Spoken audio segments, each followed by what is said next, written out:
Tere tulemast Musta kassi Taro päevalugemisse. Tänase päeva kaart on Gabrieli kuus ehk sauade kuus.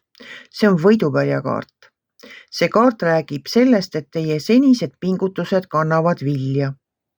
Teised märkavad teie panust. Olgu selleks siis hea sõna kolleegilt või positiivne tagasiside. Kui keegi teid täna tänab või tunnustab, võtke see naeratades vastu. Te olete selle ära teeninud. Täna on hea päev oluliste kõnede tegemiseks, ideede esitlemiseks või lihtsalt asjadega lõpule jõudmiseks, mis varem tundusid rasked.